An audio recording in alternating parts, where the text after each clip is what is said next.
Awal film, kita akan melihat seorang wanita yang baru keluar dari penjara. Nama wanita ini Jin Hui.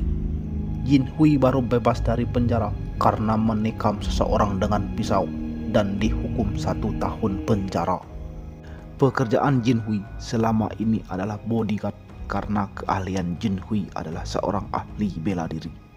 Setelah bebas, dia sudah ditunggu adiknya bernama An Hui. An Hui adalah wanita yang masih sekolah di tingkat SMA. Jin Hui memberikan An Hui hadiah sebuah pita rambut. An Hui mengatakan sama kakaknya, dia tidak mau sekolah lagi karena mau bekerja paruh baya untuk membantu keuangan mereka. Tapi kakaknya mengatakan, tidak usah khawatir dengan biaya sekolah dan keuangan. Aku akan secepatnya mencari pekerjaan. Keesokan harinya, hal tak terduga terjadi. Sang adik tidak pulang dari sekolah sampai larut malam. Jin Hui yang cemas lalu menelepon tapi tidak diangkat. Dan bagaimanakah kisah selanjutnya? Inilah alur film Korea No Mercy. Cerita berlanjut di rumah sekolah. Jin Hui lalu mendatangi sekolah untuk mencari adiknya. Dia menemui guru An Hui, tapi guru An Hui malah mengatakan itu hal biasa dilakukan anak muda, nanti juga pulang sendiri. Jin Hui yang tidak puas dengan jawaban guru sekolah itu, ia pun lalu pergi. Saat dia mau pergi dari sekolah, dia dihampiri oleh kawan An Hui. Kawan An Hui memberikan sebuah video adiknya dibuli dan ditelanjangi oleh teman sekolahnya. Melihat hal itu, Jin Hui sangat sedih dan marah. Dia lalu mencari teman sekolah An Hui. Jin Hui lalu datang ke sekte tempat mereka biasa berkumpul. Di sana Jin Hui tidak basa-basi. Jin Hui langsung menghajar mereka semua dan menanyakan keberadaan adiknya. Mereka yang ketakutan lalu mengatakan yang membawa adiknya bernama Kwon Ye dan memberikan kartu tempat pinjaman uang ilegal karena orang itu bekerja di sana. Teman An Hui mengatakan mereka tidak sengaja. Awalnya mereka hanya ingin memeras orang dengan cara An Hui berpura-pura jadi PSK. Dan di saat An Hui dan pelanggannya sudah di kamar, mereka menggerebek dan mengancam melapor polisi karena membawa wanita di bawah umur. Tapi hal tak terduga terjadi. Pelanggan terakhir mereka seorang mafia. Jadi di saat mereka mau memeras, mereka malah diancam akan dibunuh. Jadi mereka meninggalkan An Hui begitu saja dengan pria itu. Untuk apa yang terjadi selanjutnya, mereka tidak tahu lagi. Jin Hui yang mendengarkan itu lalu bergegas pergi ke tempat pinjaman uang. Tapi sebelum itu, dia menelepon polisi. Polisi mengatakan semua kasus harus dilaporkan dulu. Jadi polisi meminta Jin Hui melapor ke tempat terdekat. Jin Hui yang tidak bisa menunggu lagi lalu memutuskan mencarinya sendiri. Di kediaman pinjaman uang, di sana hanya ada pegawainya saja. Orang itu tidak tahu di mana keberadaan Kwon Ye karena dia hanya bekerja mengantar uang dan tidak pernah datang ke rumah Kwon Ye. Jin Hui yang tidak puas dengan jawaban lelaki itu lalu menggeledah isi kantor itu, tapi tidak menemukan apa-apa. Lalu dia pergi membawa alat kejut listrik dan mobil orang itu. Di sisi lain, An Hui sudah dijual oleh Kwon Ye dengan pemilik rumah bordir seharga 10 juta. Lalu An Hui mau diuji coba oleh pemilik rumah bordir. Tapi hal tak terduga terjadi di saat pemilik rumah bordir memaksa melakukan oral seks. An Hui lalu menggigitnya. Pemilik rumah bordir berteriak kesakitan, marah dan menelepon Kwon Ye meminta mengambil lagi An Hui dan meminta mengembalikan uangnya.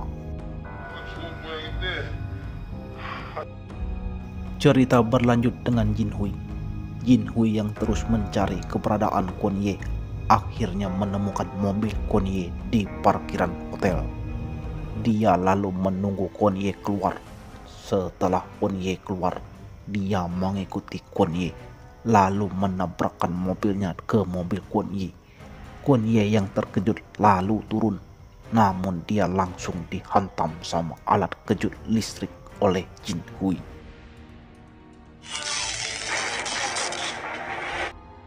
Jin Hui lalu memaksa Kwon Ye mengantar ke tempat adiknya. Tapi di perjalanan, Kwon Ye melakukan perlawanan. Perkelahian pun terjadi. Saling adu hantam tidak bisa dihindari lagi. Jin Hui awalnya kewalahan melawan Kwon Ye, tapi berkat ilmu bela dirinya, Jin Hui akhirnya bisa mengalahkan Kwon Ye dengan mematahkan tangannya sampai pingsan. Setelah itu Kwon Ye dimasukkan ke dalam bagasi mobil. Setelah itu Jin Hui lalu menelepon pemilik rumah bordir dan mengaku sebagai karyawan anak buah Kwon Ye dan mau mengembalikan uang penjualan An Hui. Tapi rumah bordir mengatakan tidak usah lagi karena An Hui sudah dijual ke orang lain. Jin Hui menanyakan dijual kemana. Lalu rumah bordir bilang kalau penasaran datang ke sini. Jin Hui pun tidak pikir panjang, langsung datang ke sana. Setibanya di rumah bordir, Jin Hui tidak basa-basi. Dia langsung menghajar mereka semua dan memaksa mereka memberitahukan di mana adiknya.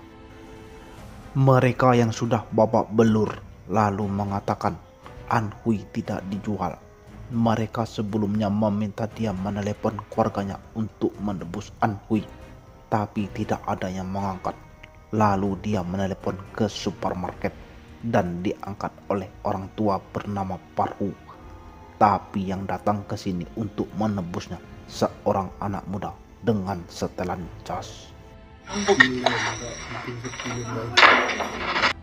Sedikit informasi tentang Parhu.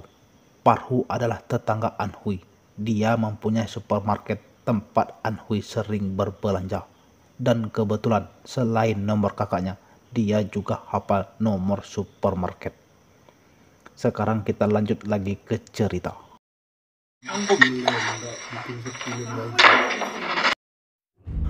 Jin Hui yang mendengar itu langsung ke supermarket. Di supermarket dia bertemu dengan wanita parubaya. Jin Hui menanyakan apakah ada orang yang bernama Parhu di sini. Semalam adikku menelepon ke sini. Wanita itu langsung memanggil suaminya dan mengatakan apakah ada orang yang menelepon malam tadi. Tapi hal di luar perkiraan terjadi. Lelaki itu emosi dan mengatakan dia dulu memang memperkosa adiknya, tapi kini dia tidak punya urusan lagi.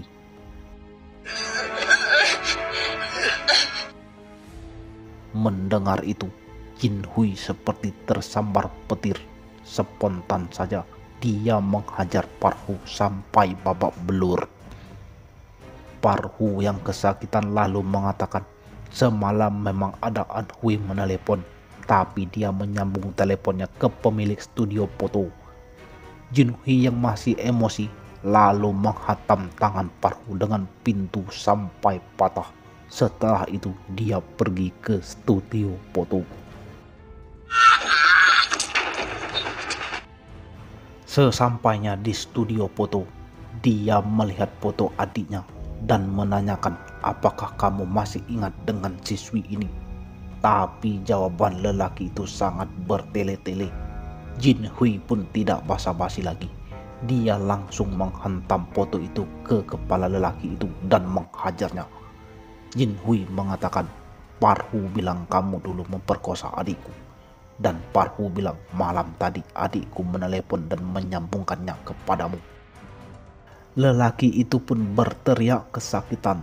Lalu dia mengatakan dia dulu memang memperkosanya, tapi dia cuma ikut-ikutan saja. Dia memperkosa karena mendapat informasi dari Parhu. yang mengatakan tidak apa-apa memperkosa An Hui karena dia sudah sering mencobanya. Tapi dia tidak sendirian, Wu Chanxi juga ikut memperkosanya. Jadi malam tadi Parhu menyambung telepon dari An Hui, tapi dia menyambungkannya lagi ke Wu Chanxi, pemilik bengkel mobil. Jadi dia tidak tahu keberadaan An Hui.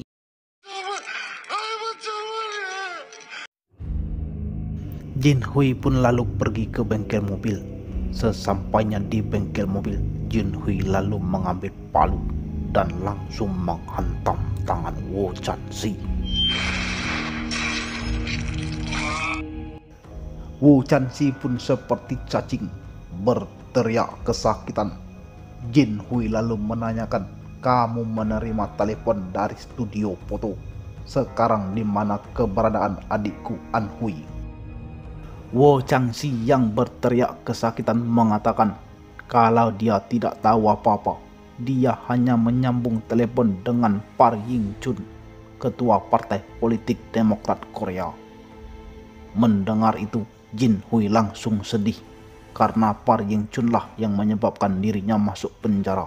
Sewaktu itu, Jin Hui menyelamatkan adiknya ketika diperkosa oleh Park Ying Chun.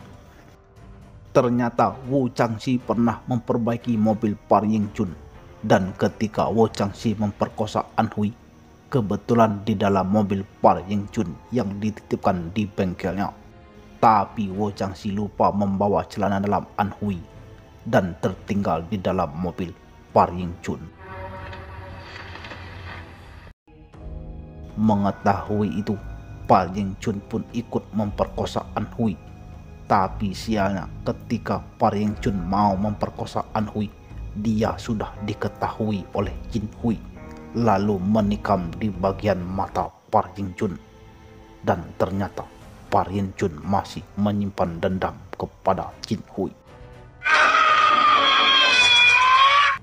Lanjut cerita di bengkel mobil. Setelah mengetahui keberadaan An Hui, Jin Hui pun pergi sambil meneteskan air mata. Dia pergi mencari adiknya di kediaman Park Ying Chun. Di perjalanan, Jin Hui mendapat telepon dari anak buah Park Ying Chun. Anak buah Park Ying Chun mengatakan, "Datanglah nanti malam di kediaman Park Ying Chun karena An Hui ada di sana."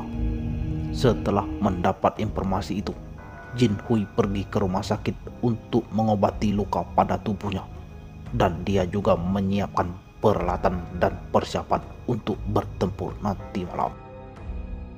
Di sisi lain, anak buah Park Ying Chun yang memberi informasi kepada Jin Hui sudah digantung oleh Park Ying Chun. Park Ying Chun marah dan membunuhnya. Karena tempat persembunyian sudah bocor, Park Ying Chun pun menunggu kedatangan Jin Hui dengan persiapan yang matang. Malam pun tiba. Jin Hui pergi ke tempat Park Ying Chun. Jin Hui mengendarai mobil dengan kencang, langsung menabrak pagar rumah Park Ying Chun.